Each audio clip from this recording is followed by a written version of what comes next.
सम्मेलन बुलाया जाता है जिसे सीओपी कहते हैं, ये अभी जो सीओपी 26 जो स्कॉटलैंड में हुआ इसके बारे में समझते हैं, और नेट जीरो कार्बन इमिशन के बारे में क्या है इसको समझते हैं। देखिए, पृथ्वी का टेम्परेचर हमेशा बढ़ते जा रहा था जिससे क्लाइमेट चेंज का खतरा हो रहा था, इसलिए 1992 में इस पृथ्वी को बचाने के लिए पृथ्वी सम्मेलन बुलाया गया ब्राजील के शहर रियो डी जेनेरियो में।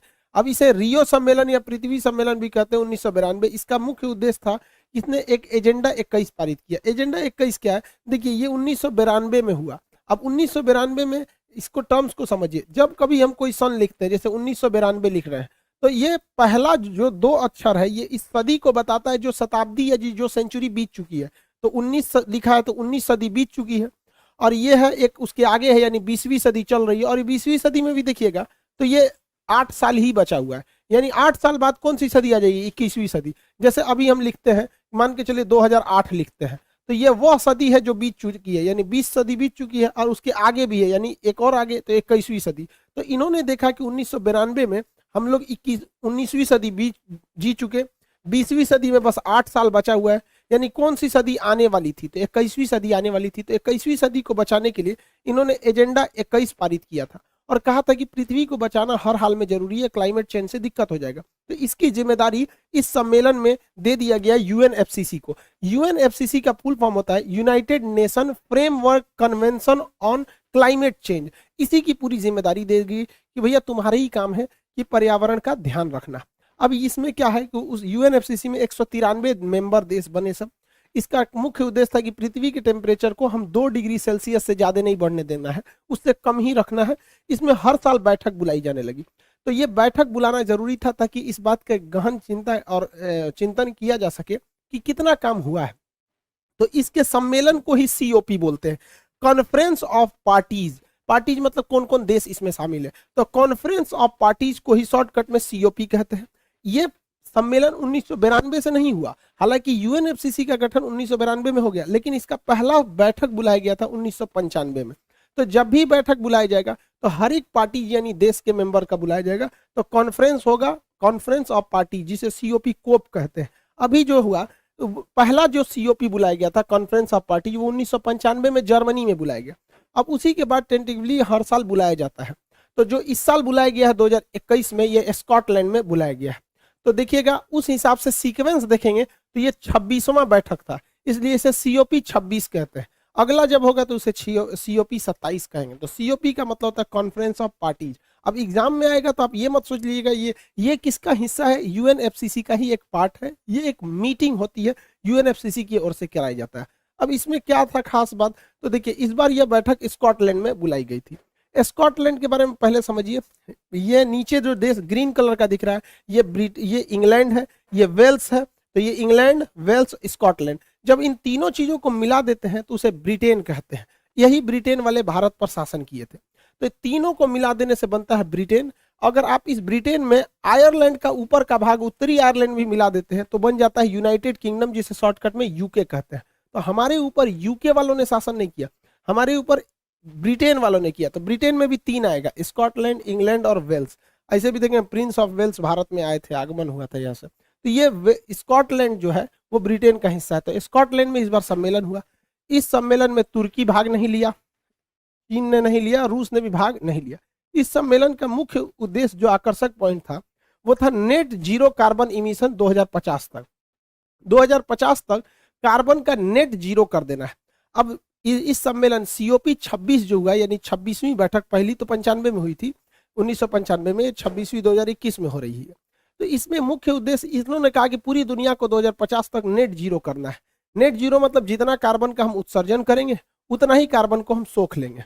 जैसे हम मान के चलिए 100 रुपया कमाए तो 100 रुपया खर्चा कर दिए, इसको कहते हैं नेट जीरो हो गया। मतलब जितना आया उतना चला गया। तो हम ऐसा नहीं है कि कार्बन डाइऑक्साइड का उत्सर्जन ही नहीं कर सकते, गाड़ियां चलेंगी तो धुएं निकलेंगे। किसी भी चीज को जलाइएगा तो उसमें 99% है कि आपको उसमें क्या निकलेगा, कार्बन डाइऑक्साइड निकलेगा, और आधा जलाइएगा तो कार्बन मोनोऑक्साइड निकलेगा। तो हम कार्बन डाइऑक्साइड को तो रोक ही नहीं सकते, बट इतना है कि एब्जॉर्ब कर सकते हैं। तो इन्होंने 2050 का डेट दिया, लेकिन रूस और चाइना कहा कि भाई हम 2060 तक ही हम इसको कर पाएंगे। भारत ने कहा कि भैया हम 2070 तक कर पाएंगे। तो भारत नेट जीरो जो है वो 2070 तक कर पाएगा, क्योंकि अगर हम बहुत ज्यादा कार्बन की इमिशन को कम करेंगे तो फैक्ट्रीज वगैरह को बंद करनी पड़ेगी। अब कई देश ऐसे हैं जो कार्बन सिंक को कर देते हैं, कार्बन डाइऑक्साइड को इतना ना सोख लेते हैं जिसका कोई हद नहीं।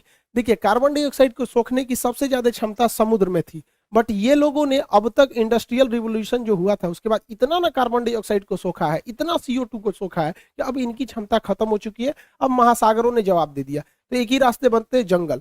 ये कार्बन डाइऑक्साइड को लेके फोटोसिंथेसिस करके ऑक्सीजन दे देते हैं। तो जहां जंगल ज्यादा है उन्हें कार्बन सिंक कहा जाता है। ब्राजील के जंगलों को कार्बन सिंक, दुनिया का सबसे बड़ा कार्बन सिंक माना जाता है। उन्हें पूरी दुनिया का 20% ऑक्सीजन अकेले ब्राजील के जंगलों से आ जाता है, इसलिए उसे पृथ्वी का फेफड़ा कहा जाता है। हालांकि कई ऐसे भी देश हैं जहां पर कार्बन का उत्सर्जन बहुत ही कम होता है, इतना कम होता है कि उन्हें हम लोग मतलब कार्बन सिंक में रखते हैं। जैसे 2 देश आते हैं इसमें सबसे प्रमुख, एक यहाँ आता है दक्षिणी अमेरिका के देश सूरीनाम।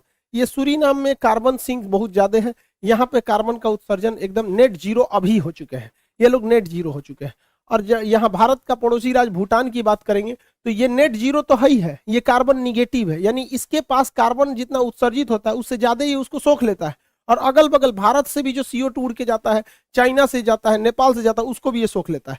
तो अभी कार्बन डाइऑक्साइड के मामले में सबसे बेहतर देश है भूटान। देखिए, CO2 का सबसे ज्यादा अगर उत्पादन का देखेंगे, उत्सर्जन कौन करता है, तो वो अमेरिका करता है। 27% CO2 वो निकालता है। रीजन क्या है, वहां पे फैक्ट्रीज बहुत ज्यादा है, जितनी फैक्ट्री चलेंगे उसमें से धुआं निकलेगा, CO2 का उत्सर्जन ज्यादा होगा। डोनाल्ड ट्रंप तो कहते कि हम इस CO2 को मतलब कोप सम्मेलन से ही बाहर आ जाएंगे। तो जो बाइडेन बहुत अच्छा है जो इस मैटर पे आया है। चाइना जो है वो 14% सेकेंड नंबर पे है, थर्ड नंबर पे भारत आता है 7% पे।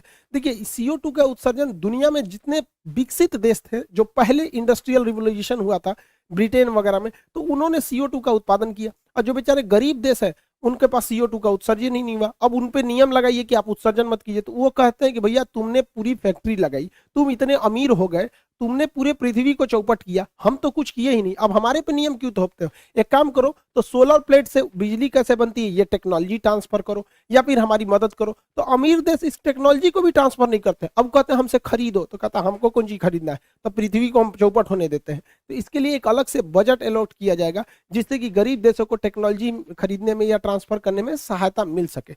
अब हम ये जितना भी CO2 वगैरह का समस्या है, ये विकसित देशों की ही अपनी समस्या है। अब भारत के ऊपर दबाव बनाया जा रहा था सारे देशों की ओर से कि नहीं, आप भी 2050 तक कार्बन मतलब नेट जीरो कीजिए। तो भारत कहाँ से नेट जीरो कर देंगे, हमें अपनी फैक्ट्रीज बंद करनी पड़ेगी। अब भारत के ऊपर इतना दबाव बनाया जा रहा था कि आप कोयले का उत्पादन कम कीजिए। अब आप ही देखिए, कोयला की कमी पड़ी थी भारत में, तो ऑस्ट्रेलिया से खरीद के आया, हर चीज महंगी हो गई, बिजली महंगा हो गया, जितनी फैक्ट्रीज के प्रोडक्ट थे सब महंगे हो गए थे। तो अगर हम CO2 का उत्सर्जन कम कर देंगे तो हमारी फैक्ट्रीज भी शट डाउन होगी। एक्चुअली यही कोयला को जलाने से बहुत ज्यादा धुआं निकलता है, बट फैक्ट्रीज भी तो चलती है। भारत के सामने बड़ी समस्या, तो इसमें भारत ने बहुत ही बेहतरीन रणनीति चला। भारत ने कहा कि ठीक है, चलो अगर आप चाहते हैं कि हम CO2 कम उत्सर्जित करें तो हमको यूरेनियम आप उपलब्ध करा दीजिए। अब यूरेनियम देखिए, यूरेनियम भारत में होता नहीं है, ना बराबर होता है। जादू घोड़ा की खान झारखंड की है, बट उसमें अच्छा यूरेनियम नहीं मिलता है। यूरेनियम से हम परमाणु बिजली बना सकते हैं, और परमाणु बिजली जो होता है प्रदूषण नहीं फैलाता है, ना बराबर प्रदूषण फैलाता है। और ये परमाणु बिजली घर बहुत ज्यादा मात्रा में बिजली उपलब्ध करा देता है। लेकिन हमको यूरेनियम चाहिए, यूरेनियम हमें मिल नहीं पाता है, क्योंकि नियम है कि यूरेनियम उन्हीं को इजीली मिलेगा जो न्यूक्लियर सप्लायर ग्रुप यानी NSG के सदस्य हैं। अब NSG की स्थापना 1974 में हुई थी। वर्तमान में इसमें 48 देश है, 48 देश। भारत उसमें शामिल नहीं है। जो इसमें शामिल नहीं, उसे यूरेनियम इजीली मिल नहीं पाता है। हम लोग को इंडिविजुअली लेना पड़ता है, कनाडा से, ऑस्ट्रेलिया से, कजाकिस्तान से, बड़ा टाइम लगता है, काफी महंगे मिलते हैं। तो भारत ने बहुत अच्छा दाव खेल दिया कि भैया एक काम करो, अगर हम चाहते हो कि हम कार्बन का कम उत्सर्जन करें, पृथ्वी को बचाना चाहते हो, तो तुम थोड़ा सा ईगो छोड़ो, NSG में हमें शामिल कर दो। अब चाइना इसका विरोध कर देता है। चाइना कहता है कि हम NSG में शामिल नहीं करेंगे, क्योंकि चाइना को पता है कि अगर NSG में शामिल कर दिया जाएगा भारत को, तो भारत विदेशों से तो यूरेनियम खरीद के उससे बिजली घर में डाल देगा, और जो भारत का खुद का यूरेनियम है उसे हम परमाणु बम में डाल सकते हैं। अभी क्या है, हमारे पास यूरेनियम ही नहीं, तो थोड़ा सा यूरेनियम परमाणु बम के लिए डालते हैं, थोड़ा सा यूरेनियम हम डालते हैं बिजली घर के लिए। लेकिन जिस दिन NSG के सदस्य बन जाएंगे उस दिन तो हम लोगों को आराम से बाहर से यूरेनियम मिल जाएगा, और भारत में इतना अवेलेबल है कि हम परमाणु बम की पूर्ति कर सकते हैं। अब भारत के ऊपर लो दबाव बनाओ, तो भारत ने साफ कह दिया कि दुनिया हमें NSG का सदस्य बनाए, हम 2050 तक कार्बन फ्री मतलब नेट जीरो पे हम आ जाएंगे। अब चाइना इस पे अड़ंगा लगाता है। चाइना कहता है नहीं, पहले भारत NPT पर साइन करे। NPT का मतलब होता है न्यूक्लियर नॉन प्रोलिफरेशन ट्रीटी, मतलब हम कभी भी अपनी परमाणु को, मतलब परमाणु टेक्नोलॉजी को दूसरे को साझा नहीं करेंगे, और ना ही हम परमाणु बम को रखेंगे। परमाणु बम हम नहीं बनाएंगे, बल्कि हम परमाणु ऊर्जा को रखेंगे। तो ये नियम बनाया गया था 1968 में। भारत इस पर साइन नहीं किया क्योंकि भारत ने परमाणु बम बना लिया। एक्चुअली ये भेदभाव वाली संधि थी। इसमें कहा गया था कि 5 देश परमाणु बम रख सकते हैं। अमेरिका रख सकता है, ब्रिटेन, फ्रांस, रूस और चाइना रख सकता है, इसके अलावा और कोई नहीं रख सकता है। तो भारत ने इस पर साइन नहीं किया। तो चाइना इतना होशियार है, वो कहता है कि ठीक है, अब समझिए, चाइना कहता है कि हम भारत को एनएसजी का सदस्य बनाने के लिए सहमत है, लेकिन भारत एनपीटी पर साइन करे तो भैया हम फंस जाएंगे ना, बिजली के चक्कर में परमाणु बम चल जाएगा हमला। तो हम लोग इस पे साइन नहीं करते। अब आप कहेंगे कि 148 में अकेले चाइना अड़ंगा कैसे लगा देता है, तो एनएसजी का रूल ही उठपटांग है। उसमें कहा गया कि किसी भी नए सदस्य की एंट्री से पहले 48 सदस्य की, यानी पहले से उपस्थित सभी सदस्यों की सहमति जरूरी है। तो भाई सर्वसहमति में एक ही अड़ंगा आता है चाइना। तो चाइना कह रहा है कि आप एनपीटी पे साइन कीजिए तभी हम आपको एंट्री करने देंगे, नहीं तो नहीं करने देंगे। तो भाई सारे देश रेडी हैं, चाइना नहीं है। तो चाइना कहता ठीक है, तब एक शर्त पे हम करेंगे, अगर चाइना होगा तो पाकिस्तान भी हो जाएगा। अब यहाँ चाइना फंस गया, क्योंकि भारत तो रेडी हो जाएगा, ठीक है हमको कर रहे हो तो पाकिस्तान को भी कर लो। लेकिन पाकिस्तान पे केवल चाइना ना रेडी होगा, बाकी के देश 48 जो देश हैं उसमें से अमेरिका भी है, फ्रांस भी है। अभी फ्रांस के राजदूत को पाकिस्तान वाले बाहर निकालेंगे। अरे उसका राजदूत तुम्हारे यहाँ है नहीं, वहां जो कार्टून बनाया था वो मर चुका है, लेकिन अभी भी हो रहा है। तो फ्रांस इनको रोक लगा देगा। तो भारत के लिए तो सही है, भारत कहते हाँ पाकिस्तान को भी लाइए, कोई दिक्कत नहीं, आपका मन आप तालिबान को भी ला दीजिए। तो बाकी के बचे देश तो उसको रोक देंगे ना। तो भारत के लिए बहुत सही है। भारत के ऊपर दबाव बनाया जा रहा था, लेकिन हम सबको सोचना चाहिए कि हम अपने स्वार्थ के चक्कर में पृथ्वी को ना चौपट कर दे। इसलिए हम सबको इसके लिए, भारत को तो एनएसजी का सदस्य बनना ही चाहिए, क्योंकि हमारी छवि अच्छी रही है। हमने कभी किसी को परमाणु हथियार की टेक्नोलॉजी साझा नहीं किया। तो हम लोग इस पर अभी बहुत जोर शोर से काम चल रहा है, बहुत जल्दी हम लोग एनएसजी के सदस्य बन जाएगा। तो चाइना जो दबाव बना रहा था उल्टा भारी पड़ गया उसके ऊपर। उसको समझ में नहीं आ रहा कि भारत में मतलब पंगा लेना ठीक बात नहीं है। अब एक एग्जाम के एस्पेक्ट से क्वेश्चन जरूरी है, याद रखिएगा। हाइड्रोजन को हम भविष्य का ईंधन कहते हैं, फ्यूचर का ईंधन, जबकि यूरेनियम को हम आशा का ईंधन कहते हैं। हालांकि ये धातु है तो इसे आशा का धातु भी कह सकते हैं। ये पीले रंग का होता है, इसलिए इसे येलो केक के नाम से जाना जाता है। दुनिया का सबसे महंगा पदार्थ होता है यूरेनियम, इससे महंगा दुनिया में कुछ भी नहीं है। कोहिनूर हीरा मतलब क्या होता है? अब टाइटेनियम होता है, इसे भविष्य का धातु कहते हैं। अब भविष्य का धातु और टाइटेनियम का प्रयोग मिसाइलों में करते हैं। मिसाइल की बाहरी परत टाइटेनियम की बनी होती है, इसलिए इसे स्ट्रेटेजिक यानी युद्धक सेना के काम में आने वाला स्ट्रेटेजिक धातु या भविष्य का धातु कहते हैं। जबकि भविष्य का ईंधन हाइड्रोजन को कहते हैं। आशा का ईंधन या आदर्श का धातु हम लोग यूरेनियम को कहते हैं। आई होप आप यूएनएफसीसी और सीओपी सम्मेलन समझ गए होंगे। मिलेंगे नेक्स्ट क्लास में। जय हिंद।